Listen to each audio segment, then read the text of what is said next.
reached out to me in relation to a job. But I'm saying even if somebody did, I am not interested. Thank you. My priorities are now very clear. In this time, given the time that is there, I want to focus on running for the seat of Governor of Meru.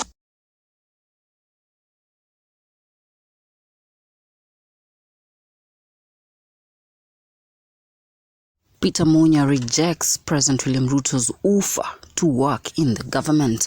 Welcome back to our channel. Don't forget to like, share and subscribe to Royal News Updates Media, the channel where you get all your trending politics. Now, we all know that President William Ruto had a tour in the Mount Kenyan region, and that was his first visit after impeaching Rigathi Gachagua in October 2024.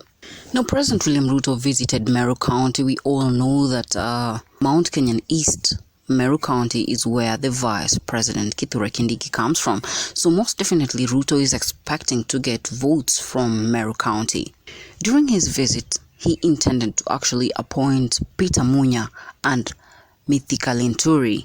Now Ruto addressed Meru County and stated, ya mwisho amenieleza ya kwamba kuna wazee wawili wa mji huu, Peter Munya na rafiki yangu Franklin Mithika Linturi. Hawa viongozi wawili tayari wako na mazungumzo na mimi na tuko na kampango. Nyinyi tulizeni poli, mambo iko sawa sawa. Tumekubaliana? Tuko pamoja? Basi wacha nichukue nafasi hii sasa nimuite waziri wetu huyu kijana anaitwa Eric Murili awasalimie. That speech of President William Ruto was actually acknowledging that Ruto is actually in talks with Mithika Linturi and Peter Munya. Now, earlier this week, Mithika Linturi was actually at a media station in Meru County and stated clearly he hadn't had any talks whatsoever with President William Ruto, and it was clear lies that President William Ruto was parading false insinuations by stating he had actually engaged talks with Mithika Linturi. Now, yesterday, Peter Munya also confirmed he hasn't been in communication with President William Ruto since he left office, exposing Ruto yet again as a liar because they haven't been in talks with President William Ruto. What does that tell you? Because of doubts, I am focusing on running for the seat of the governor of Meru County for this coming election. So, but running for president doesn't mean it's the party leader only who can run. Yeah, sure. And as we have said, we will be working with other parties that share the aspirations we have to either field a joint candidate or we field a candidate on our own. But that decision will be made at an appropriate time. But for me as a person, I am concentrating on looking for that job that I used to have sometimes back, and I think I did a good job that time, and the people of Meru think that I should go there, serve them for a second term. So that's the job I'm looking for now. And in that same vein, let me also make it very clear that I'm not looking for any other job. The job I'm focusing on is the position of Governor of Meru in 2027. I'm putting every effort and most of the time on working out ways and means of recapturing that seat of Governor of Meru. I don't have the time or the luxury to serve in any other position.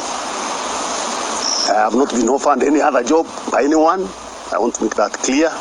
And even if I'm offered, I will not accept. So I'm putting all my time and energy in looking for that job and in working with this party to be able to capture power in 2027. The president recently appointed Meru. Peter Munya has officially rejected the offer of President William Ruto, and he even stated clearly he hasn't been in talks with President William Ruto, and no one has actually offered him any job offers. Now, big question is, why do you think Peter Munya has rejected the job offer from William Ruto. Munya clearly states he wants to focus on running on the seat of the governor and wants no job offers. In fact, there are no job offers from Ruto because they have not been in any talks whatsoever, as Ruto states. Is the rejection of Peter Munya and Mythical Linturi towards the president a big blow? We all know Ruto is trying everything possible to actually acquire support from the Mount Kenyan region, and now that he has Kithure Kindiki on board, he expects to get support from Meru County. So far, we haven't seen any presidential candidate from Mount Kenyan region, and this is the first time we actually don't have a presidential candidate from the mountain. This only means Mount Kenyan region is ready to back support to one presidential candidate, which could be a big blow to President William Ruto, given their major fallout. Mount Kenya is not ready to actually rally its support behind Ruto. President Ruto impeached Rigathi Gachagua and took on Kithure Kindiki as his deputy president with the hopes of getting re-elected and support from the Meru County. That is, Mount Kenya partly will support President William Ruto's campaigns because the vice president comes from Eastern Mountain.